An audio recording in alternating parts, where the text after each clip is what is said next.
Catherine Williams works as a lab technician at a major hospital.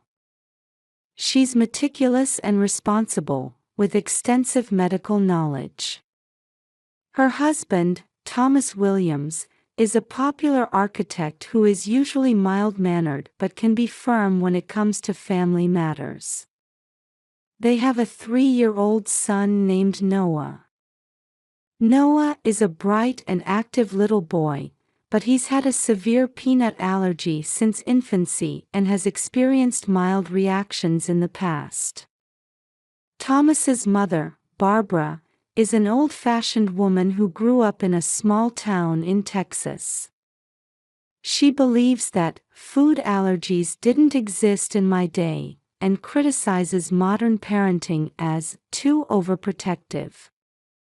Regarding her grandson Noah's allergies in particular, she believes it's just coddling and refuses to listen to Catherine's medical explanations, dismissing them as exaggerated. Thomas's sister Janet tends to agree with Barbara's way of thinking. Her attitude of "Mom does have a point" and frequently taking Barbara's side has created subtle tension in Catherine and Noah's relationship. The relationship between Catherine and Barbara had deteriorated especially since Noah was born. Barbara insisted that "my children could eat anything," and wouldn't accept even a doctor's written diagnosis. At family gatherings, she would ridicule the special food Catherine brought for Noah and encourage him to eat normal food. Thomas was caught between his wife and mother, trying to maintain peace on the surface. While saying things like "Mom is just old-fashioned," he would sometimes suggest that Catherine be a little more tolerant to avoid direct conflict. A week ago, Catherine had to take a night shift to respond to an emergency at the hospital. Noah would normally be in daycare, but since Thomas was also away on a business trip, Barbara volunteered to look after her grandson. Despite feeling anxious, Catherine prepared detailed instructions and repeatedly asked her, "Please don't give him any food containing peanuts." Barbara rolled her eyes saying, "You're being dramatic," but outwardly agreed. After finishing her night shift, Catherine dragged her tired body toward home.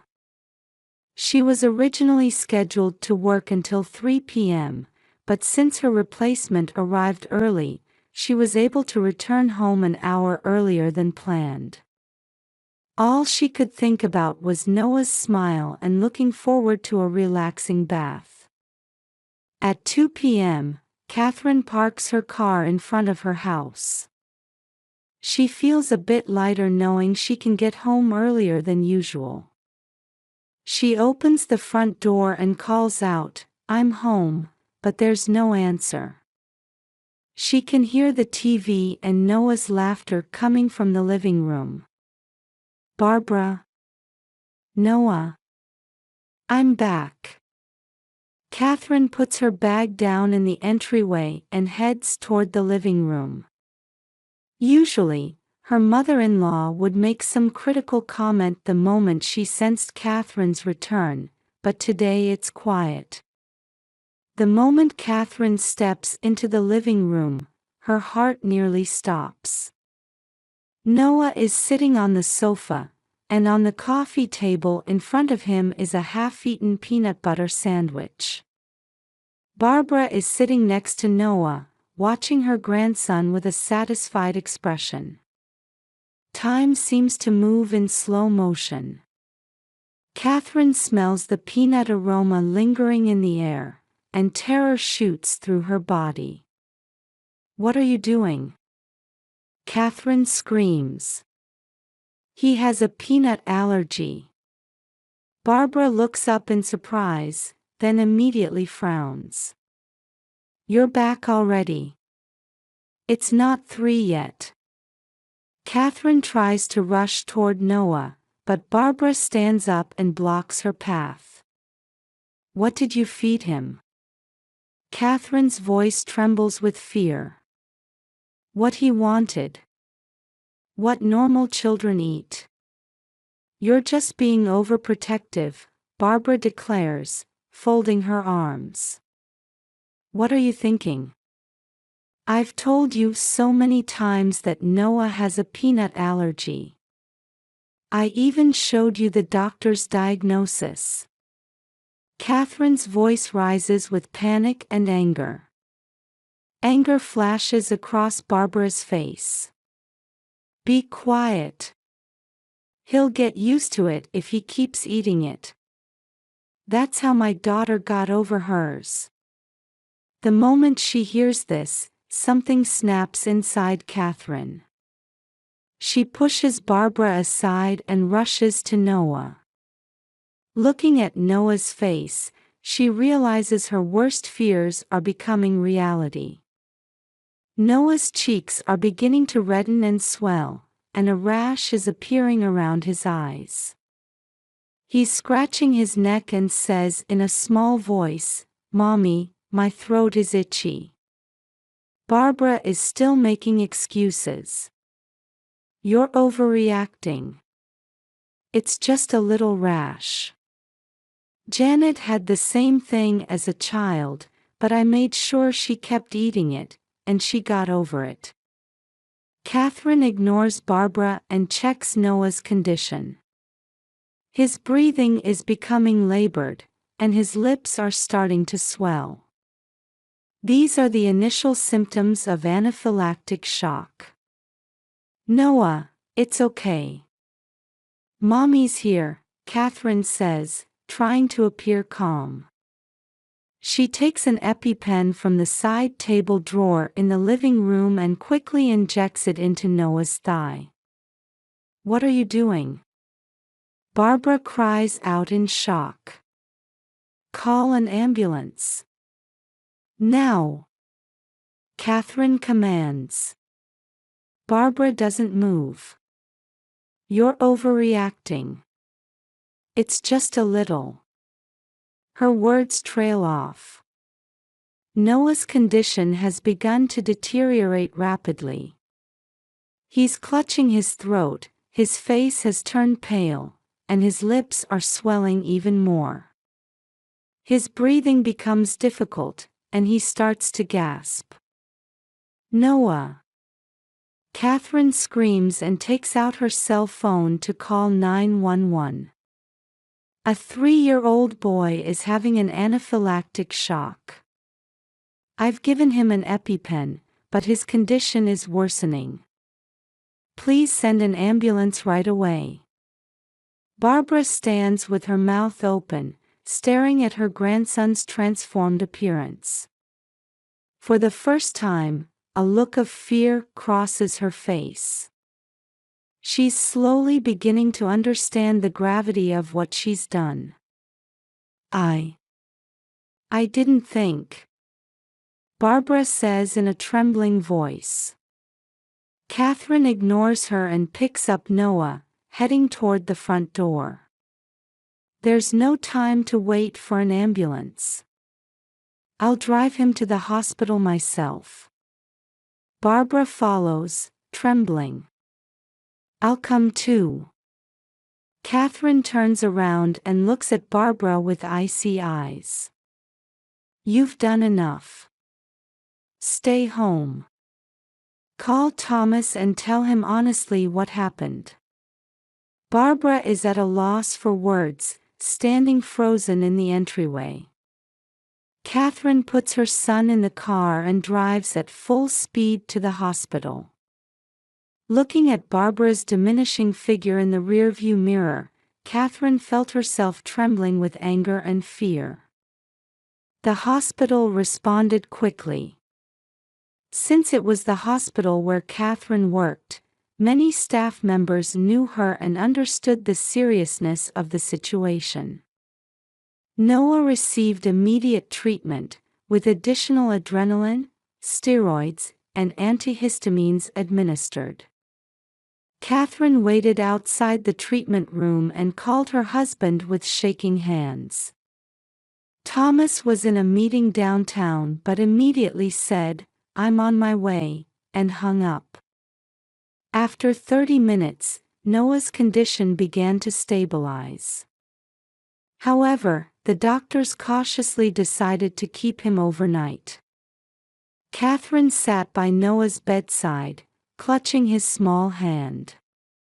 "Kathy." Hearing Thomas's voice from the hallway, Catherine looks up. She sees her husband rushing toward her, with Barbara and Janet following behind. Anger wells up inside her. "Is Noah okay?" Thomas asks, breathless. "He's stable now." "But it was close." Catherine's voice shakes with emotion. Thomas approaches Noah's bed and touches his sleeping son's cheek. His face shows deep concern. "How?" Catherine looks straight into her husband's eyes. "Why don't you ask your mother?" Thomas turns around and looks at Barbara and Janet standing in the hallway. Barbara appears small and shrunken, with Janet supporting her with an arm around her. "Mom, what happened?" Thomas's voice is quiet, but there's anger beneath it. Barbara tries to enter the room, but Catherine stands up and blocks her. "You're not coming in here. You put Noah in danger." "That's enough." Barbara searches for words. "I only thought I was doing what was best." "What was best?" Catherine's voice rises. "After all my explanations. After showing you the doctor's diagnosis. After teaching you how to use the EpiPen." Janet steps forward. "Kathy, Mom just made a mistake. She didn't mean to harm her grandson." During this exchange, Dr. Lynn's voice is heard from the hallway. She's Noah's attending physician. "What's going on?" "This is an intensive care unit. Please keep it down." Dr. Lynn enters the room and sees the tense family. After Catherine briefly explains the situation, the doctor's expression becomes stern. "Mrs. Williams," she says to Barbara, "do you understand that your grandson's life was in danger?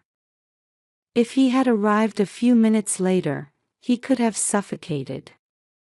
Barbara turns pale. "But my daughter also." Janet suddenly interrupts her mother.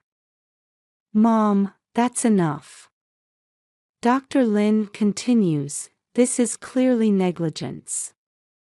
Depending on the circumstances, it could be considered child abuse. As a hospital, we have an obligation to report this to Child Protective Services." The color drains from Thomas's face. "Doctor, that's..." "It's the law," Dr. Lynn says firmly. "Especially when a child's known medical condition is ignored." Catherine returns to Noah's bed and holds her sleeping son's hand. "We'll do whatever it takes to protect Noah. From anyone." Thomas was silent for a while, but finally says with resolve, "Mom, I need you to tell me exactly what happened. Why did you feed Noah peanuts?" The group moves to the hallway. Barbara clutches a handkerchief with trembling hands and begins to explain. I thought he was being raised too protectively. In my day, children ate everything and grew up strong. Those food allergies." "Mom, that's a superstition," Thomas says sternly. "Noah's allergy is medically proven. He could have died. But Janet had the same thing as a child. When I forced her to keep eating it, she got over it." Barbara desperately tries to justify her actions. A strange expression crosses Janet's face. After hesitating for a moment, she slowly speaks up. "Mom, let's stop the lies. I didn't have a peanut allergy. It was just a mild rash. I saw a doctor properly, and it cleared up quickly." Barbara stares at her daughter, mouth open, speechless. "What?" "But Mom has always believed her way is right," Janet says sadly. "I didn't rebel. But this time is different. Noah's life was in danger." Thomas looks back and forth between his mother and sister with a shocked expression. "So, that whole story was a lie." Barbara begins to cry. "I just thought I was right. Because Kathy is so neurotic." A determined expression appears on Thomas's face. "Mom, what you did today is unforgivable. You endangered Noah's life. We need time." "What do you mean?" Barbara asks in a trembling voice. "For now, I want you to keep your distance from Noah. At least until you understand the seriousness of his allergy." Barbara looks at her son with tears streaming down her face. For the first time, her expression shows genuine regret. But Catherine and Thomas's resolve is firm. Family safety comes first. "Please go home, Barbara," Catherine says quietly. "We need to focus on Noah. We'll decide what to do about you later." Barbara and Janet leave the hospital with heavy steps. Catherine and Thomas return to Noah's bed, and holding their little son's hands, they begin to think about what they should do next. A week has passed. Noah was discharged after one night in the hospital and is recovering at home. Catherine has taken leave and has been spending time with her son. Thomas has also adjusted his work schedule to spend more time with his family. During this time, there have been several calls and messages from Barbara, but Catherine and Thomas have decided to keep their distance. Only Janet visited once to report on her mother's condition. "Mom is regretful. But I don't know if she understands." That afternoon, Lisa Johnson, a social worker from Child Protective Services, visited their home. She came to investigate the situation following Dr. Lynn's report. "We need to ensure that something like this never happens again," Lisa explains gently. "Your child's safety is the top priority." Catherine and Thomas explain the whole story to Lisa in detail. Barbara's stubborn attitude, her dismissal of Noah's allergies, and the dangerous situation that ultimately occurred. "We're considering legal options," Thomas says quietly. "My mother seems to still not fully understand, despite her negligence."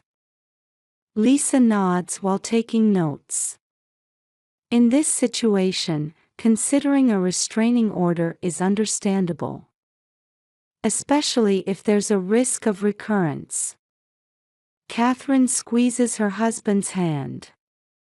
"I think we need to make some tough decisions. But Noah's safety is our priority."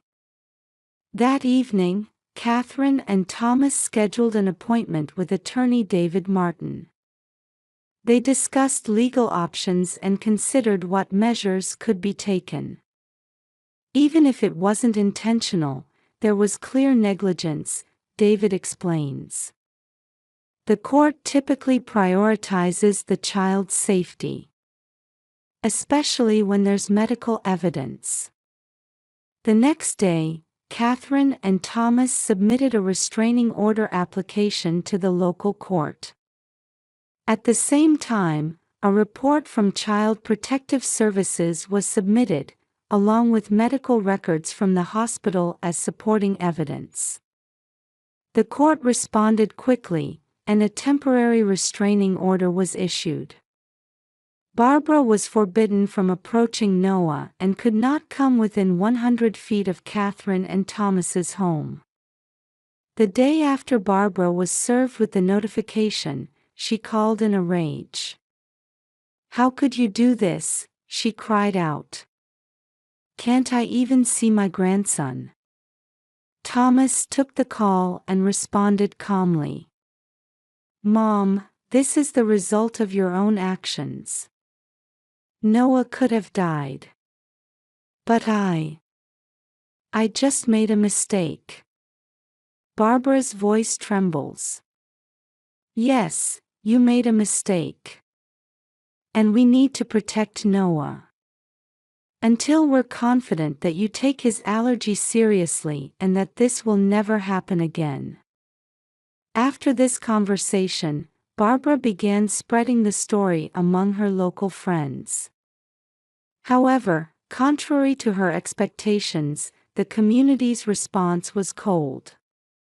Particularly at the church she had belonged to for many years, many people began to distance themselves from her. Parents raising children with food allergies were especially angry about her actions. Janet visited Barbara and tried to convince her to understand the seriousness of the situation.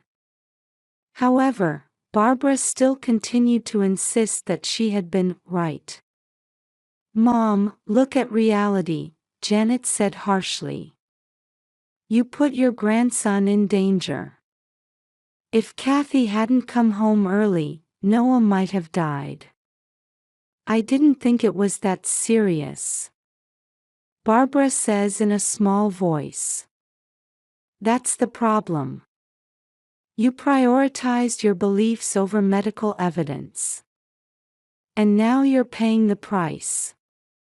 2 weeks after the restraining order, a formal hearing was scheduled at the court.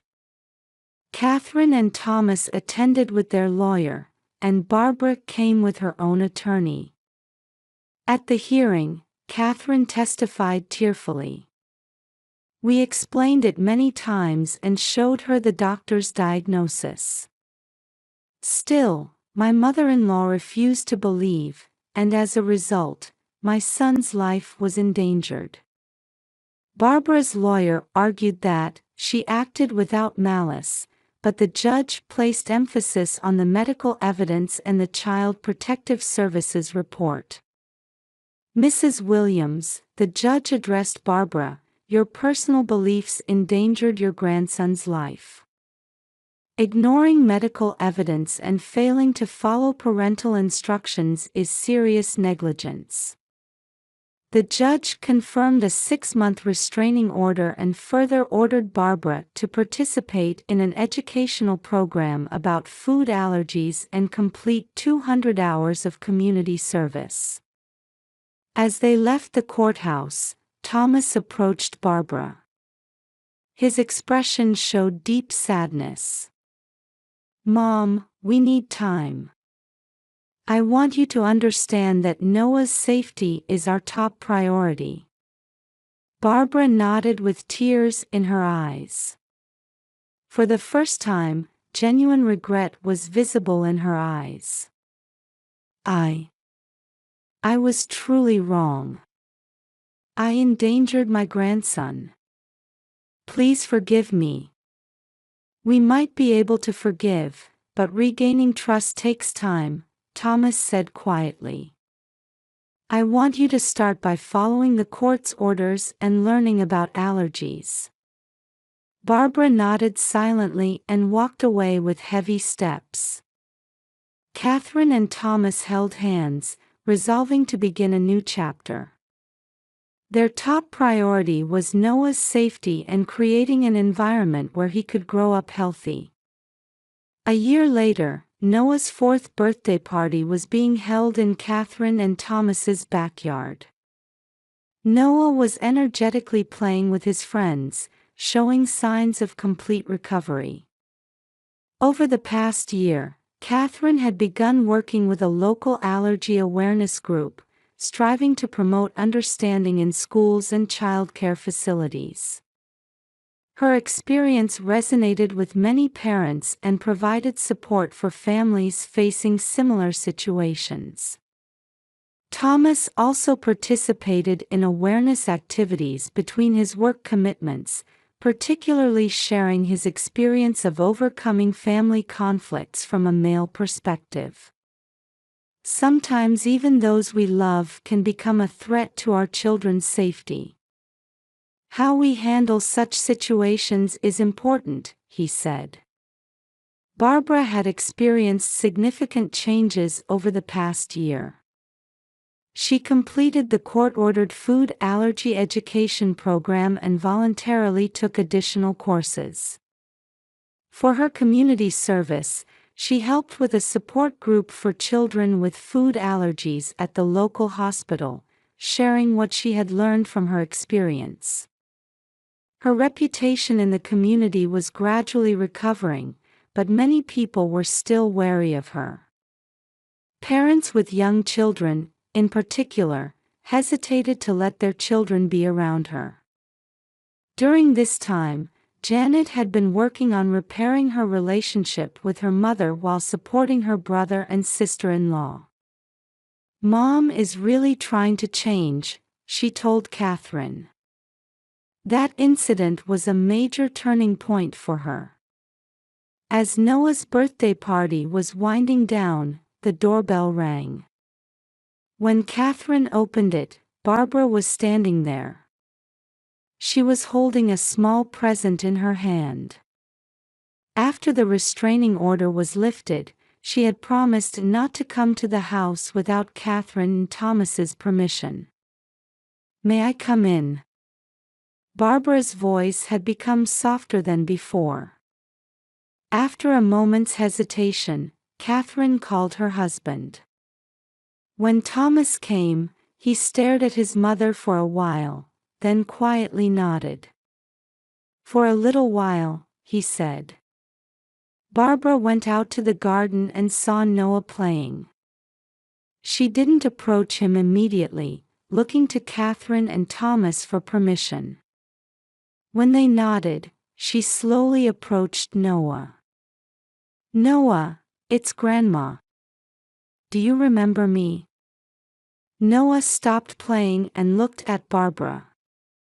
He showed a slightly cautious expression, but when Catherine said, "It's okay," he seemed to relax a bit. "Happy birthday," Barbara offered a small package. "I chose this present especially for you." Catherine opened the package first and checked the contents. It was a children's picture book titled "Learning About Food Allergies." The cover featured a character called Peter with peanut allergy.